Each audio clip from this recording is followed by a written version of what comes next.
Hi guys, thanks for watching and welcome to the video. If you didn't catch the intro video, please check that out. It will explain my motivation for doing this video. It's linked down below. I'm a guy that didn't know a whole lot about microphones even a few months ago, so if I can figure this out, you can too.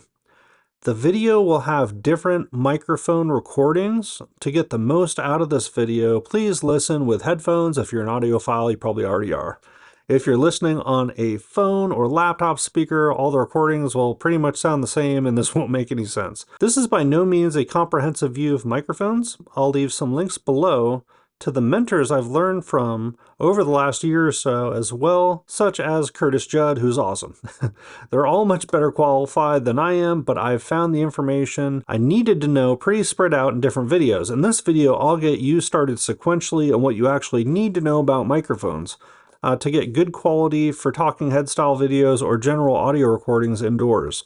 If you're here for outdoor recording information, I'm not your guy, you are dismissed. I'm doing this to give back and hopefully make all the hours I've spent watching videos and experimenting with microphones and audio capture worth it. So if you have no patience or interest in making audio a hobby, I'll show you what you need to drastically increase the sound quality of your videos quickly. I'm also going to recommend specific microphones and audio capture options, not because they're awesome, but because I know how they work and what you need to get them going. Doesn't mean they're the best, it just means I understand the workflow of how to get them up correctly working, and I know that they sound pretty good. Let's start with talking about how you can capture your audio. There's a few ways to approach this. I started with the simplest, hitting record on your cell phone and capturing audio that way. As long as you're close to the camera, it can be an okay way to record. It gets the job done, but doesn't sound great unless you're right on top of it and are using a recording application with meters to check your levels to make sure you don't clip the audio. For those that don't know, clipping just means recording so loud that it distorts and messes up your recording. Testing 1 2 3, testing 1 2 3. This is a microphone test using the iPhone microphone. Interestingly, you cannot adjust the levels on the iPhone microphone and it does not seem to be able to peak. It just maxes out right at -3 dB. So I believe it's all intelligently peaking just below what you can do, so it will not actually clip the audio. But this is with my lips right next to the iPhone microphone. So if you wanted to do a voiceover using an iPhone mic, you could do that as long as you were very, very close to it. Now, if you move a little bit further away from it, this is about 6 inches away, I'm guessing you're going to start hearing a lot more room noise and things like that. So the iPhone mic can be pretty great, but again, you need to be right up on the microphone in order for it to sound its best and to be able to use it to actually get really high quality audio. Even a very modest investment in a dedicated microphone can drastically increase the sound quality of your video if you're capturing this way, or the sound quality of your audio recording if you're just using it for that. For the sake of this video, we'll use video recordings and audio recordings wording interchangeably. Just know the only difference will be the applications you use to record them, which we'll go over in a later video. Your options to capture better audio include getting an external microphone to capture to your camera if you're using that to record, using it to your computer if you're directly capturing the video to the computer, or your phone if you're using that to record, or you can also use an external device. For now, we're just going to concentrate on capturing audio directly to your video recording device, whatever that is, or to an app on a computer or phone if you just want audio. You could also save it to another audio recording device and sync it up later if you wanted to, but to me that's just kind of the same thing with extra steps, so I don't do that. The one reason you may want to do that is if you wanted to create a second audio recording in case something got messed up in your primary audio capture, which is kind of what I do, so not a bad idea. The first thing you need to know about capturing audio isn't about microphones or recording devices at all. The two most important things to capturing great sound are the proximity of the microphone to your mouth and the type of room you're recording in. If you use a cheap mic that's close to your mouth in a room with a lot of stuff to absorb sound from bouncing off the walls like a closet full of clothes, it's going to sound better than a great microphone in a room with a lot of flat walls and a microphone that is a ways away from the person speaking. Testing 1 2 3, testing 1 2 3. This is a microphone test of the MKE600 microphone, and I am in the kitchen, and it's probably a good 6-8 feet away, and this is a room with a lot of walls and bounciness and stuff to it, so it is not treated very well at all, but this is a high quality microphone. Testing 1 2 3, testing 1 2 3. Testing 1 2 3, testing 1 2 3. This is a microphone test of the Pop Voice microphone, and I'm recording this in my closet. Testing 1 2 3, testing 1 2 3, maxing out at about -6 dB, so hopefully I'm not getting any clipping, but this is the sound of if I used a $10 microphone in my closet that is filled with clothes. That's just how microphones work. If you have reflective surfaces, the sound will come back to you and you'll get an echoey sound that doesn't sound professional at all, especially if you're further away from the mic. If you're too far away from the mic, the room will become a greater part of the sound as well, and you'll get a lot of background noises that are happening in the room, and you don't want to hear that either. And it also makes it sound pretty flat and tinny. There are ways to clean this up after you record, but you're rolling the dice on how good your end result will be. It's best to do your best on the front end so there's less to sort out later. You have a few options for helping with this. If you're just doing voiceovers, you could record in a closet, or even just record the audio after throwing a blanket over your head if you're short on cash, or a good place to record. If you have a little bit of money in a dedicated space and need to do it on camera, it's not that easy though. Your first goal is for the room to be as cluttered on the walls and any reflective surfaces as possible. This could be because the room just has a lot of stuff in it, or it could be because you've hung blankets on the wall or sound treatment foam like you get from Amazon. Just clutter it up some. If you're sitting in front of a table, consider throwing a blanket over it as well, anything to reduce the amount of reflective surfaces in the room. Keep in mind that audio travels like a billiard ball bouncing off the side of a pool table. It will reflect at whichever angle you send it. So for me, I've concentrated on treating the areas directly in the line my voice will travel to hopefully reduce the amount of reflections I have before they can start bouncing around the room. You can also buy pre-made collapsible panels that kind of go out in front of you. They'll fan out in front of you to provide a direct absorption of your voice without having to buy treatment for your entire recording space. So I try and treat the area directly behind the camera whenever I can, and wherever that's positioned. I recommend putting the camera with its back to the wall and basically just putting treatment right behind it if you can, so right where your voice is going, that's what's reflecting. You do just want to have a little bit of room sound though. It won't be an issue for most people. Like as long as you have your ceiling, without something covering it, that should be just fine. If something is too quiet, it actually starts to sound weird. You can put curtains, moving blankets, whatever you want. Just make sure that the room does not have just perfectly reflective walls, and you'll be in pretty good shape. You're also going to need to have the mic as close to you as possible. The closer it is, and the less you pause, the less room there is for other sounds to get into the mic. I know it's more convenient to leave the mic on top of your camera or phone, but if you're going to be even an arm's length away from the camera, you're going to lose significant quality. Testing 1 2 3, testing 1 2 3. This is a microphone test using a little $30 Boya microphone, but it is mounted as I would do with a boom mount, and it is just away from my head, just above my head, about a hand span away. And now I'm going to move it to if it was an arm's length away from me on a camera. Okay, this is now a recording of the Boya microphone, but I have it about at arm's length away. It is, just a couple feet away, but I'm guessing this is making a pretty big change on the quality of audio that we are getting. Testing 1 2 3, testing 1 2 3. This is at arm's length.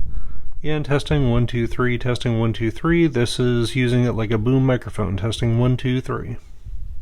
You can test this for yourself. Grab a pair of earbuds like the ones that came with your phone and use the Voice Memos app or similar on your smartphone and just record audio with it right by your mouth and gradually increase the distance from your mouth.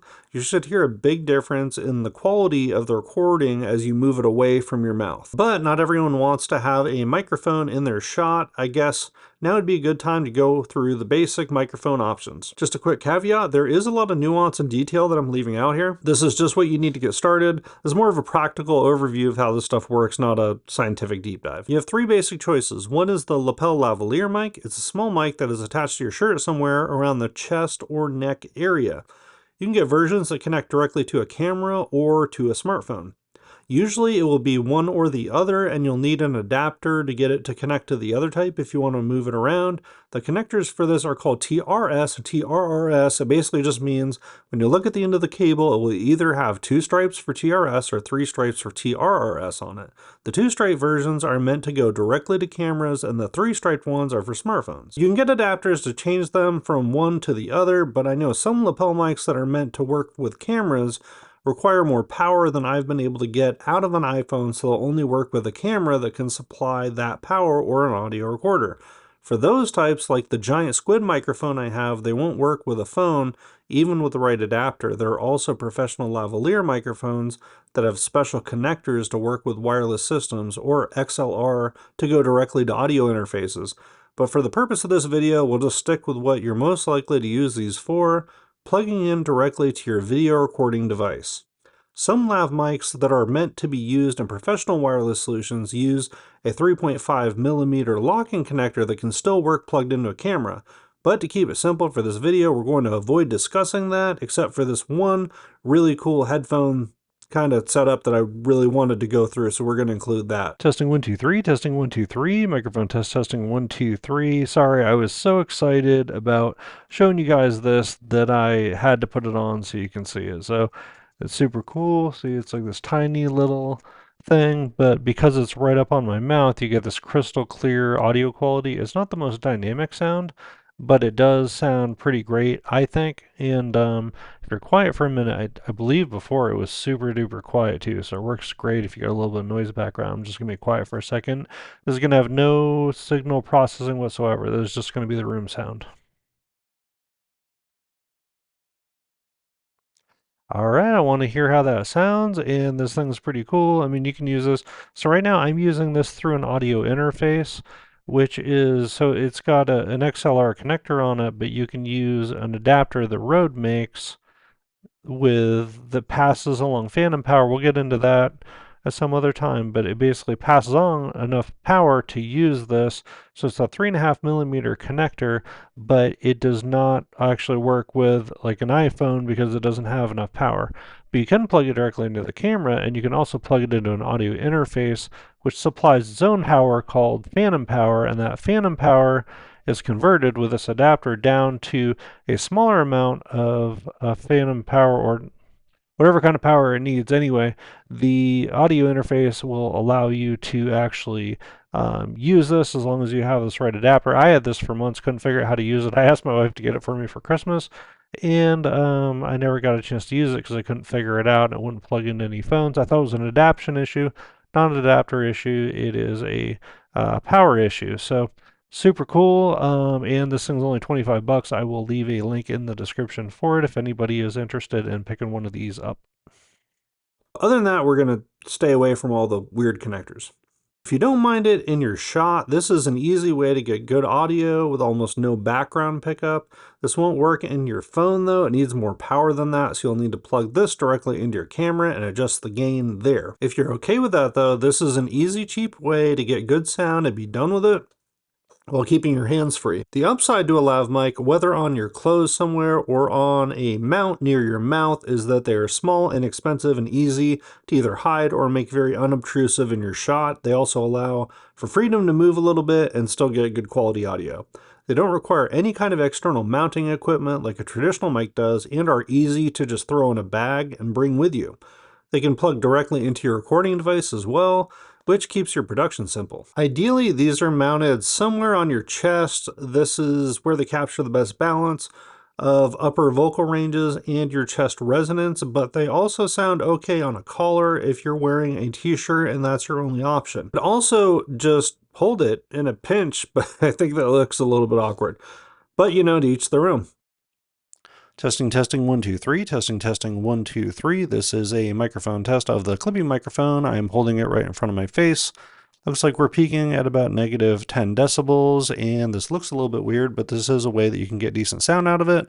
Keep in mind, I don't think I have a lot of room noise right now, but if the AC kicked on, anything like that, you're going to get significantly more room noise and background noise out of a lavalier microphone than you are on other microphones because it's omnidirectional. It picks up the sound from all over the place. So the upside to that is that if you move it back and forth a little bit, it should be a pretty clear and even sound. So you can still move around a little bit with it, and you can always clean up. The tools are getting better and better in post for how you can clean the stuff up after the fact, but just know that the signal you get on the front end sometimes with these is not going to be as clean sounding. I mean, really, you want a dynamic microphone if that's your most important option, just something that's pointed right at your mouth. That's the only place that it's picking up anything.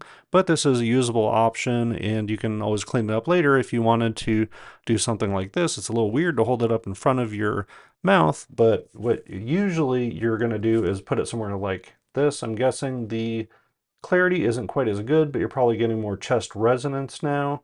Obviously, if I had a polo or something on, you could really make this kind of blend in. This is a very big lavalier microphone. It's called the Clippy. It's not really meant to be uh, hidden as much, but there are options that are much smaller that can go in between a buttonhole and stuff like that. So this is what you're looking at.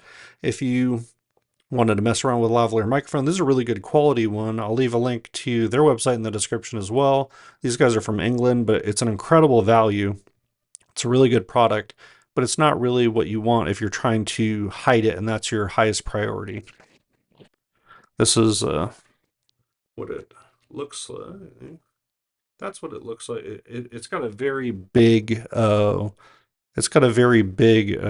capsule on it compared to a lot of other lavs, so it just depends on what you need. These are also used for field recording, so you can get a couple of these and get really good stereo sounds of just ambient, sounds in the woods and things like that if you wanted to use it for something like that. If they were as easy as other types of microphones are to get great sound out of, they'd be a no-brainer. The downside of these, though, is they can brush against your clothing and ruin the video if you're not careful about placement and your movement.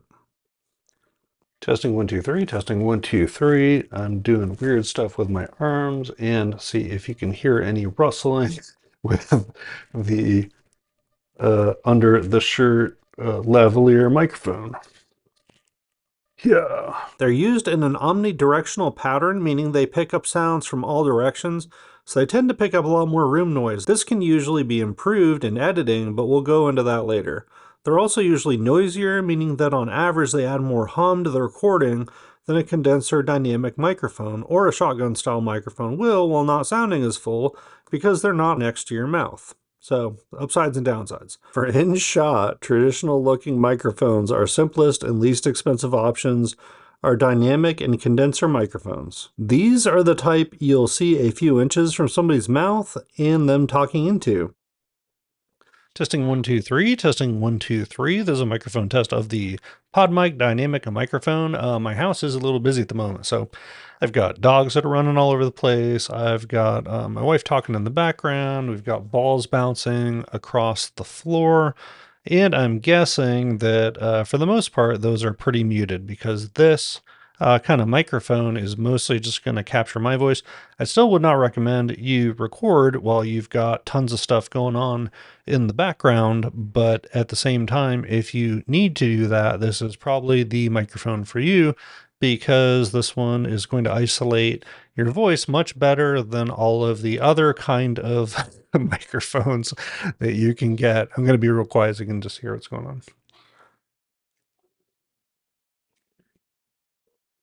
So as you can hear, lots of stuff going on in the background, but I'm hoping that my point is made and that it's not incredibly loud given the dynamic mic. This is a directional pattern. I have this on because it makes it sound better, but this is what the microphone looks like, and the capsule is right here. So when you record into this, it's basically, if you're close to it, you get a proximity effect. It's going to sound more bassy the closer that you get.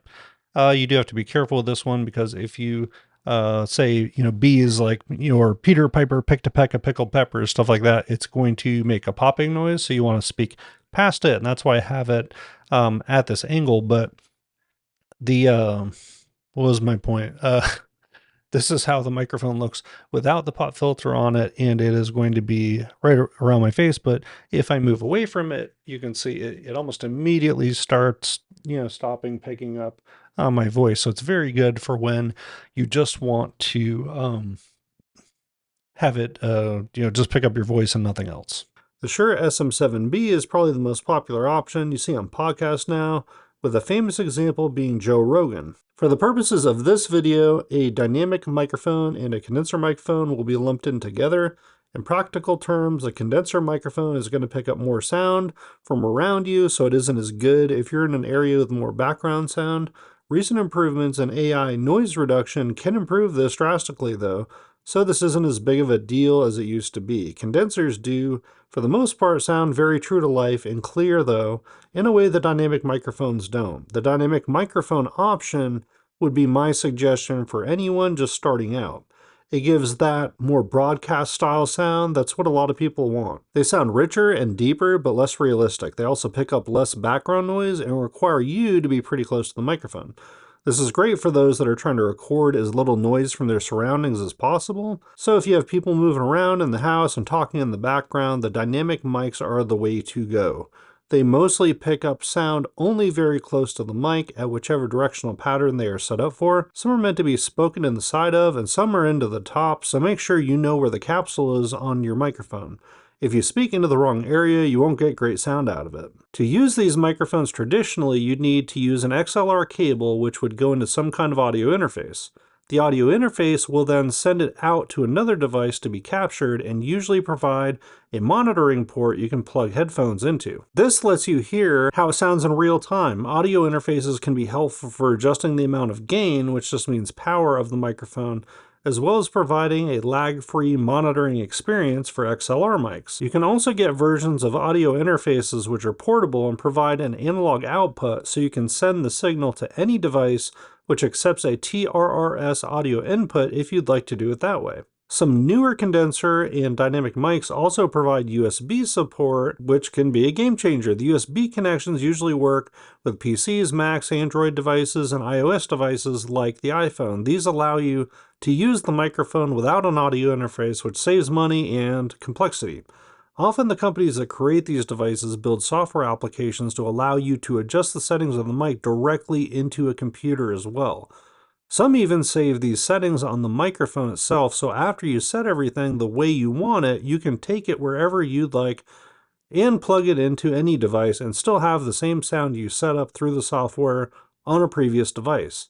All right, testing 1 2 3, testing 1 2 3. This is a microphone test, and we are going to play around with the settings of the NT USB Mini that I have here. So again, this does not require having any kind of audio interface. I'm just plugged in directly through USB to my computer, and as you can see here, I've got a button that I can click here. I'm going to click 3 2 1, and here you can set the gain. You see right now I'm just at the top range of the green, so I've got a pretty strong signal. I could always move that down a little bit if I wanted to, and I've got processing on the front end here so that I do not have to do it later if I just want to do it like this, so that I can just have some front end processing. So I found just having the big bottom was the best sound with my voice, but here I can click off of it. I'm going to do that 3 2 1, and now this is a sound without the big bottom on there. So this does affect the front end processing. You cannot undo this, but the benefit to doing it this way is that you have the audio the way that you want it without having to mess with it later. So just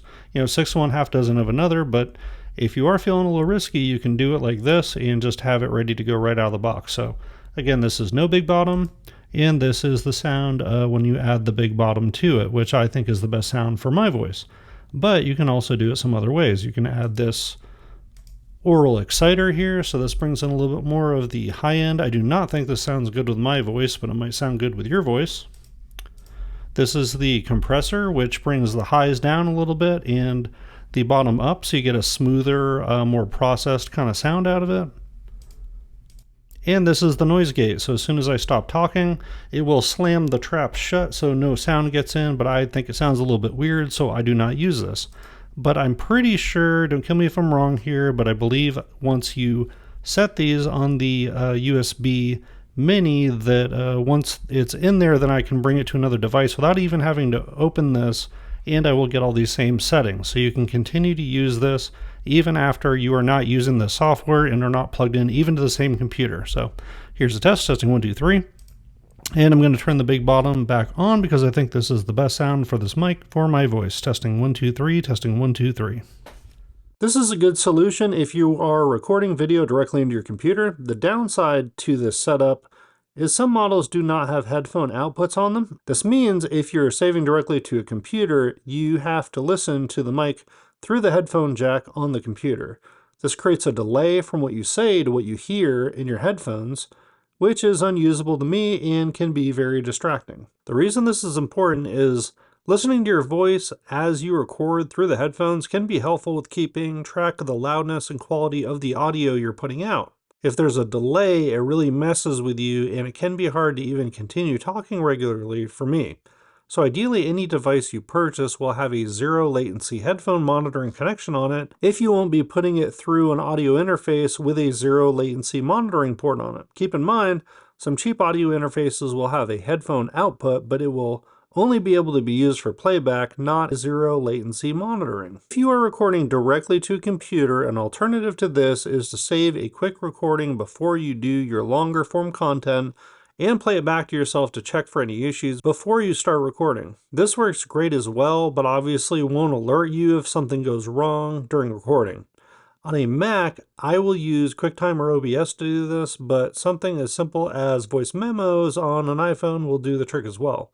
Doing with the voice memos has the added benefit of backing it up to the cloud if you have your iCloud set up to do backups for your phone or Mac. Some models even support the ability to send the signal to both the USB and the XLR connectors at the same time. So if you wanted to output to multiple devices at the same time, you can do that, which can come in handy if you record to multiple outputs. As an example, how this could be used would be you could send it out to an audio interface through the XLR that then goes into your computer and saves, but you could also use the USB to save a backup file to your phone, just plug it in when you need it to record and no having to set it up again later to use it on the computer. Many of the microphones with this setup, for some reason, don't support going out to both at the same time though, so check the specs before you make a decision if you want a setup like this. The Samsung mics, I believe, do allow you to do this way though, so if you want a good value mic to try that works this way, I would look at those first specifically. I think it's a Q9U. I haven't used myself yet, but it seems like it's a good value. Anyway, the point I wanted to get back to is the main downside of these microphones in general is having a microphone in your shot. If that doesn't bother you, these are probably the way to go. To my ears, they give the best sound quality, which makes sense. They're the largest mics and are very close to your mouth. Because they reject so much sound, they're also usually easier to get sounding great in a room with no audio treatment. You may not initially hear it, but with headphones and louder listening levels, the flaws in the recordings become very apparent for mics that pick up more room noise. But if you do want to get the microphone physically out of your shot, you will need a boom style microphone. You can use a microphone arm you aren't using, or a microphone stand to get the microphone out of the shot. There are some very inexpensive options to do this. You then put it above your head and pointed towards your chest to get the best sound. I think the reason it sounds the best this way is because your body is blocking most of the reflections of the sound, and you are getting chest resonance that helps with the bass response, but that's just my guess. I haven't really researched it. Okay, so if you want to do boom mount, there's a couple different ways to do it. One is I'd recommend, this is my first microphone stand that I got. It has got a little threaded adapter on the end of it. This goes to like a regular microphone, and you can buy this adapter, which is from Small Rig, I think it's called, and it has the same threaded adapter on it. And if you have a boom mic, what you just do,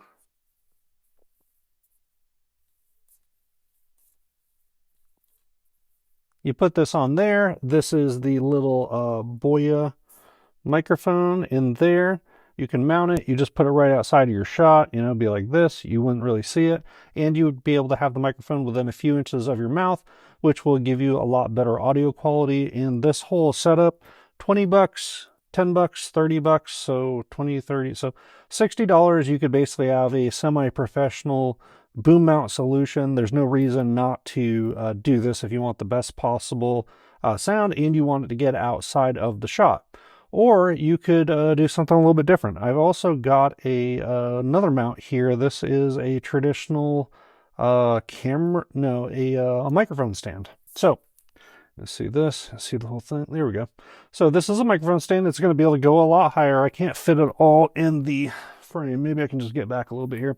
So yeah, so you take one of these, and this can go like way up higher. This extends way higher, and I'm sure you can see kind of looking at. So you do this, you secure this, you loosen this here, and that's going to go over like that. And now you can just extend it up and make it as high as you want it to be, and put it outside of the shot, wherever that is, and kind of, you know, point this at you, and that's another option that you can do. And it is going to have the same kind of threaded end to it, so you can use that for a boom extension as well. So those are a couple options you can do to boom the microphone outside of your shot. A good boom style mic can get pretty expensive depending on what you want to get. I went with a Sennheiser MKH600, which goes for about $300 new. It has an amazing sound quality and cool connection options, but there's a lot of boomable mics that cost much less than that, which can do a good job for you as well. Many are very small. Examples of some of this style of microphones are the Rode Video Micro and Video Go 2. The first one I tried, though, is the Boya M1, and it does a great job for only like 30 bucks. I picked one up used from eBay, delivered recently for 15 bucks. So it's possible to do this all very inexpensively. Many of the shortfalls of the inexpensive mics are possible to take care of with EQ after you record, but even an inexpensive mic can sound great if you just get it close to your mouth. Depending on which option you go with, you'll have different options for connectivity. The less expensive ones in general will just have a 3.5mm interface, usually TRRS, so they can go directly into your phone or laptop. These are the simplest, but also have the least amount of features. In general, they won't require a battery, but that also means they don't have self-power, so any amplification of them will be done by the laptop, camera, or phone, which can introduce noise into your recording because they don't have great preamps in them. This can usually be cleaned up pretty easily in your recording, as long as you leave some bass room recording sound, which trains the software on what we want to remove. We do this by just doing a recording and just not saying anything and getting the general sound of the room on the recording. We then take this recording and have software remove this from our recordings, leaving a much cleaner recording in most situations, so the software really helps out a lot.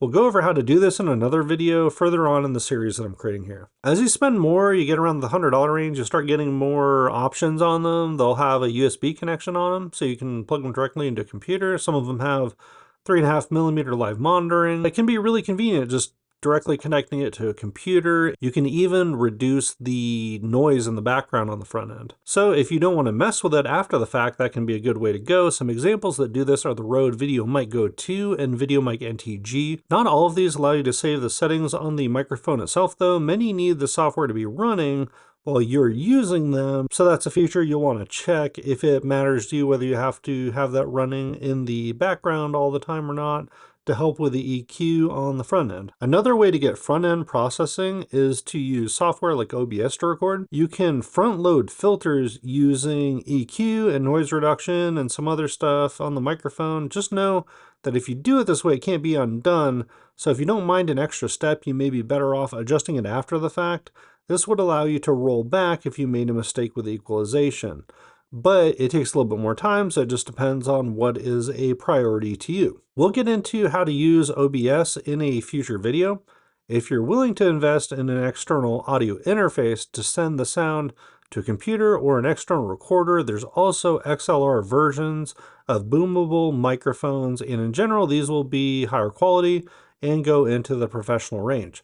But there are inexpensive XLR options as well. My preferred option is the mic I purchased, which I mentioned earlier, the MKE600. I like it because of the directional sound pattern it has. It doesn't really pick up many sounds around me, just where I point it. I really like the quality of the sound and the bass that it gets and the connectivity options it has. It has a native XLR connector for connecting to audio interfaces and also allows you to use an adapter that comes with the device to plug directly into your camera using battery power.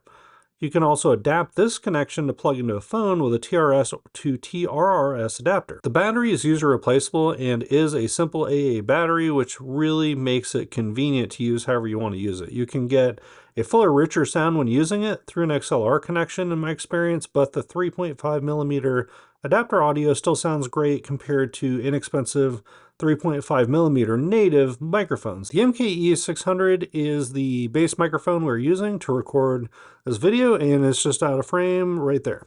If you go further up the food chain in the $1,000 range, you get boom style microphones, which are used by TV and film production to record movies. An example of this would be the MKH 416, which is a gold standard many of the top YouTubers use to record their videos. Okay, let's take a step back. Just to reiterate, this isn't a scientific breakdown of the ins and outs of microphones. There are those that can do a lot better job of that, and I'm leaving out a lot of details, and I'm probably overgeneralizing at times, but the goal of this is to be able to help those with no previous experience or knowledge of audio recording and microphones to gain a base practical understanding we can build from. This is practical knowledge that took me a couple years to piece together with various information resources and a lot of practice, so I hope this helps the community to get up to speed a little bit faster.